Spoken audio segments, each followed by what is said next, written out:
ನಮಸ್ಕಾರ ಸ್ನೇಹಿತರೆ, Shri alerts Kannada YouTube ಚಾನಲ್ಗೆ ತಮಗೆಲ್ಲರಿಗೂ ಪ್ರೀತಿಯ ಸ್ವಾಗತ. ಸ್ನೇಹಿತರೆ, UCMSಲ್ಲಿ ಯಾವ ರೀತಿಯಾಗಿ ರಿಸಲ್ಟನ್ನು ಚೆಕ್ ಮಾಡೋದು, ಈಗ UCMS ಅಪ್ಡೇಟ್ ಕೂಡ ಆಗಿದೆ. ಅಂದರೆ ಇವಾಗ ಅದು ಚೆಕ್ ಮಾಡುವಂಥ ವಿಧಾನ ಕೂಡ ಬದಲಾವಣೆ ಆಗಿದೆ. ಮೊದಲು ನಿಮಗೆ ಎಕ್ಸಾಮ್ ಸೆಕ್ಷನಲ್ಲಿ ಹೋಗಿ ಲಾಗಿನ್ ಆದಮೇಲೆ ಎಕ್ಸಾಮ್ ಸೆಕ್ಷನಲ್ಲಿ ಹೋಗಿ ರಿಸಲ್ಟನ್ನು ಚೆಕ್ ಮಾಡ್ಬೋದಾಗಿತ್ತು. ಸೊ ಇವಾಗ ಆದರೆ ಅದು ಈ ರೀತಿ ಬರ್ತಾ ಇಲ್ಲ. ಅಂದರೆ ಇವಾಗ ಅಪ್ಡೇಟ್ ಆಗಿದೆಯಲ್ಲ, ಸೊ ಇವಾಗ ಅದನ್ನು ಯಾವ ರೀತಿ ಚೆಕ್ ಮಾಡಬೇಕಂತೇಳಿ ನಾನು ನಿಮಗೆ ಈ ವಿಡಿಯೋದಲ್ಲಿ ತಿಳಿಸ್ಕೊಡ್ತೀನಿ. ನೋಡಿ, ಇದೇ ವಿಡಿಯೋದ ಕೆಳಗಡೆ ಡಿಸ್ಕ್ರಿಪ್ಷನ್ ಬಾಕ್ಸಲ್ಲಿ ನಾನು UCMSನ ಡೈರೆಕ್ಟ್ ಆಗಿರುವಂಥ ಲಿಂಕನ್ನು ಹಾಕಿರ್ತೀನಿ. ನೀವು ಅಲ್ಲಿ ಅದು ಕ್ಲಿಕ್ ಮಾಡ್ಕೊಳ್ಳಿ. ಇಲ್ಲಾಂದರೆ ಈ ಕ್ರೋಮ್ ಬ್ರೌಸರ್ಲಿ ಹೋಗಿ ನೀವು UCMS ಅಂತ ಟೈಪ್ ಮಾಡ್ಕೊಳ್ಳಿ. ಟೈಪ್ ಮಾಡ್ಕೊಂಡಿದ್ದು ಆದಮೇಲೆ ನಿಮಗೆ ಇಲ್ಲಿ ಫಸ್ಟ್ ವೆಬ್ಸೈಟ್ ಅಥವಾ ಸೆಕೆಂಡ್ ವೆಬ್ಸೈಟ್ ಇಲ್ಲಿ ಶೋ ಆಗುತ್ತೆ. ನೀವು ಅದರಲ್ಲಿ ಫಸ್ಟ್ ವೆಬ್ಸೈಟನ್ನು ಕ್ಲಿಕ್ ಮಾಡ್ಕೊಳ್ಬೇಕಾಗತ್ತೆ. ಯಾಕಂದರೆ ಸೆಕೆಂಡ್ ವೆಬ್ಸೈಟ್ ಒಂದೊಂದು ಸರಿ ವರ್ಕ್ ಆಗೋದಿಲ್ಲ. ಸೊ ಹೀಗಾಗಿ ನೀವು ಅದು ಫಸ್ಟ್ ವೆಬ್ಸೈಟ್ ಏನು ಕಾಣಿಸ್ತಾ ಇದೆ ನೋಡಿ, ಅದ್ರ ಮೇಲೆ ಕ್ಲಿಕ್ ಮಾಡ್ಕೊಳ್ಳಿ. ಕ್ಲಿಕ್ ಮಾಡ್ಕೊಂಡಿದ್ದಾದಮೇಲೆ ನಿಮಗೆ ಒಂದು ಸಮಗ್ರ ವಿಶ್ವವಿದ್ಯಾಲಯ ಅಥವಾ ಕಾಲೇಜಿನ ನಿರ್ವಹಣಾ ವ್ಯವಸ್ಥೆ ಸಿಗುತ್ತೆ.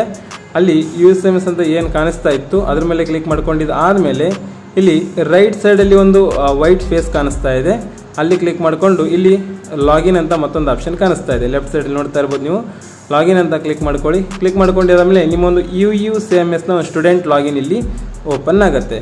ಇಲ್ಲಿ ಮೇಲ್ಗಡೆ ಸ್ಟೇಟ್ ಅಡ್ಮಿನ್ ಯೂನಿವರ್ಸಿಟಿ ಅಂತ ಇರುತ್ತೆ. ಅಲ್ಲಿ ಸ್ಟೂಡೆಂಟ್ ಅಂತ ಏನು ಕಾಣಿಸ್ತಾ ಇದೆ ನೋಡಿ, ಅದರ ಮೇಲೆ ನೀವು ಕ್ಲಿಕ್ ಮಾಡ್ಕೊಳ್ಬೇಕಾಗತ್ತೆ. ಹಾಗೆ ರೆಗ್ಯುಲರ್ ಸ್ಟೂಡೆಂಟ್ ಆಗಿ ನೀವು ಕ್ಲಿಕ್ ಮಾಡ್ಕೊಳ್ಬೇಕಾಗುತ್ತೆ. ರೈಟ್ ಸೈಡಲ್ಲಿ KSOE ಸ್ಟೂಡೆಂಟ್ ಕೂಡ ಅಂತ ಹೇಳಿದೆ, ಆದರೆ ನೀವು ರೆಗ್ಯುಲರ್ ಸ್ಟೂಡೆಂಟ್ ಆಗಿರೋದ್ರಿಂದ ರೆಗ್ಯುಲರ್ ಅಂತ ಕ್ಲಿಕ್ ಮಾಡ್ಕೊಳ್ಳಿ.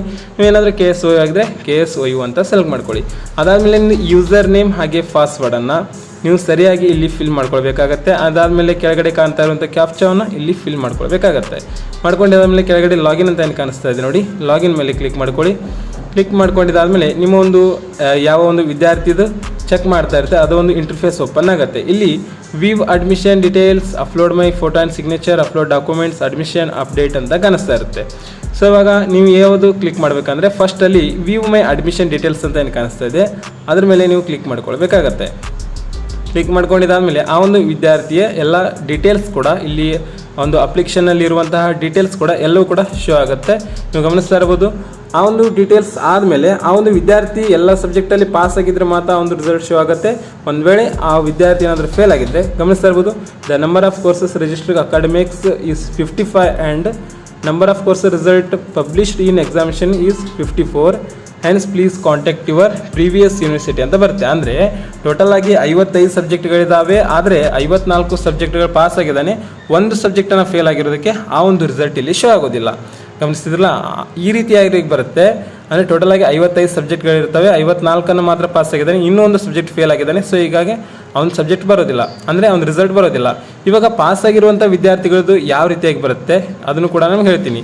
ಇವಾಗ ನೀವು ಮೊದಲೇನು ನೋಡಿದರೆ ಅದು ಫೇಲ್ ಆಗಿರುವಂಥ ವಿದ್ಯಾರ್ಥಿದು. ಇವಾಗ ಪಾಸ್ ಆಗಿರುವಂತಹ ವಿದ್ಯಾರ್ಥಿದು ನಾನು ಲಾಗಿನ್ ಆಗ್ತಾ ಇದ್ದೀನಿ. ಲಾಗಿನ್ ಆದಮೇಲೆ ಸೇಮ್ ಅದೇ ರೀತಿ ಇದು ಪ್ರೊಸೆಸ್ಸು. ಕ್ಯಾಪ್ಚಾ ಇನ್ವ್ಯಾಲಿಡ್ ಆಯಿತು, ಇನ್ನೊಂದು ಸಾರಿ ಹಾಕ್ತೀನಿ ನೋಡಿ. ಇವಾಗ ಲಾಗಿನ್ ಆದಮೇಲೆ ಅದೇ ರೀತಿಯಾಗಿ ಪ್ರೊಸೆಸ್ ಇಲ್ಲಿದೆ. ಆವಾಗ ನೀವು ಇಲ್ಲಿ ವ್ಯೂ ಮೈ ಅಡ್ಮಿಷನ್ ಡೀಟೇಲ್ಸ್ ಅಂತ ಏನು ಕಾಣಿಸ್ತಾ ಇದೆ ಫಸ್ಟ್ ಒನ್ ವೆಬ್ಸೈಟು, ಅದ್ರ ಮೇಲೆ ನೀವು ಕ್ಲಿಕ್ ಮಾಡ್ಕೊಳ್ಬೇಕಾಗುತ್ತೆ. ಕ್ಲಿಕ್ ಮಾಡ್ಕೊಂಡಿದ್ದು ಆದಮೇಲೆ ನಿಮಗೆ ಅದೇ ರೀತಿ ತೋರಿಸುತ್ತೆ. ಬಟ್ ಈ ವಿದ್ಯಾರ್ಥಿ ಏನಾಗಿದ್ದಾನೆ, ಎಲ್ಲ ಸಬ್ಜೆಕ್ಟಲ್ಲಿ ಕೂಡ ಪಾಸ್ ಆಗಿರೋದ್ರಿಂದ ಇಲ್ಲಿ ಅವನ ಎಲ್ಲ ಅಂದರೆ ಫಸ್ಟ್ ಸೆಮ್ಮಿಂದ ಹಿಡ್ಕೊಂಡು 6ನೇ ಸೆಮಿಸ್ಟರ್ವರೆಗೂ ಎಲ್ಲ ರಿಸಲ್ಟ್ ಇಲ್ಲಿ ಶೋ ಆಗುತ್ತೆ. ಇವಾಗ ಅದನ್ನು ಕೂಡ ತೋರಿಸ್ತೀನಿ. UG ಎಜುಕೇಷನ್ ಡೀಟೇಲ್ಸ್ ಅಥವಾ ಬ್ಯಾಚುಲರ್ ಆಫ್ ಆರ್ಟ್ಸ್ ಅಂತ ಹೇಳಿದೆ. ಅಂದರೆ ಅಂಡರ್ ಗ್ರ್ಯಾಜುಯೇಟಲ್ಲಿ BA ಅಂತ ಹೇಳಿದೆ. ಆ ಒಂದು ಬ್ಯಾಚುಲರ್ ಆಫ್ ಆರ್ಟ್ಸ್ನ ಒಂದೆಲ್ಲ ಕೂಡ ಡೀಟೇಲ್ಸ್ ಇರುತ್ತೆ. ಕಾಲೇಜ್ ನೇಮ್ ಆಗಿರ್ಬೋದು, ಪ್ರೋಗ್ರಾಮ್ ನೇಮ್ ಆಗಿರ್ಬೋದು, ಇಯರ್ ಆಫ್ ಅಡ್ಮಿಷನ್ ಆಗಿರ್ಬೋದು, ಯಾವ ಒಂದು university, register number, year of passing ಎಲ್ಲ ಕೂಡ ಇರುತ್ತೆ. ಇಲ್ಲಿ ಈ ಒಂದು ವಿದ್ಯಾರ್ಥಿ ಎಲ್ಲ ಸಬ್ಜೆಕ್ಟ್ಗಳಲ್ಲಿ ಅಥವಾ ಎಲ್ಲ ಸೆಮಿಸ್ಟರ್ಗಳಲ್ಲಿ ಪಾಸ್ ಆಗಿರೋದ್ರಿಂದ ಮಾತ್ರ ಈ ಒಂದು ರಿಸಲ್ಟ್ ಶೋ ಆಗ್ತಾ ಇದೆ. ಒಂದು ವೇಳೆ ನೀವು ಏನಾದರೂ ಯಾವುದೇ ಒಂದು ಸಬ್ಜೆಕ್ಟಲ್ಲಿ ಫೇಲ್ ಆಗಿದ್ದರೆ ಈ ರೀತಿ ನಿಮಗೆ ಶೋ ಆಗೋದಿಲ್ಲ.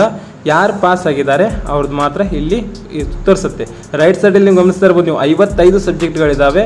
ಈ ಒಂದು 2021ರಲ್ಲಿ UCMS ಯಾರು BA ಅಡ್ಮಿಷನ್ ಮಾಡಿಸಿದ್ದಾರೆ, ಸೆಮಿಸ್ಟರ್ 1, ಸೆಮಿಸ್ಟರ್ 2 ಈ ರೀತಿಯಾಗಿ ಎಲ್ಲ ರಿಸಲ್ಟ್ ಕೂಡ ಪಾಸ್ ಅಂತ ಬರ್ತಾ ಇದೆ. ಸೊ ಈ ರೀತಿ ಪಾಸ್ ಅಂತ ಬಂದರೆ ಮಾತ್ರ ನಿಮ್ಮ ರಿಸಲ್ಟ್ ಶೋ ಆಗುತ್ತೆ. ಒಂದು ವೇಳೆ ನಿಮ್ದು ಯಾವುದೇ ಒಂದು ಸಬ್ಜೆಕ್ಟಲ್ಲಿ ಬ್ಯಾಕ್ ಉಳ್ಕೊಂಡಿದ್ರು ಕೂಡ ನಿಮಗೆ ಪಾಸ್ ಅಂತ ಬರೋದಿಲ್ಲ. ನಿಮಗೆ ಅಂದರೆ ರಿಸಲ್ಟೇ ಶೋ ಆಗೋದಿಲ್ಲ. ಅದು ನೀವು ಯಾವ್ದು ಫೇಲ್ ಆಗಿರ್ತೀರಾ, ನೀವು ಯಾವ್ದು ಬರೆದಿರ್ತೀರಾ ಅದು ನಿಮ್ಗೆ ಗೊತ್ತಿರುತ್ತೆ.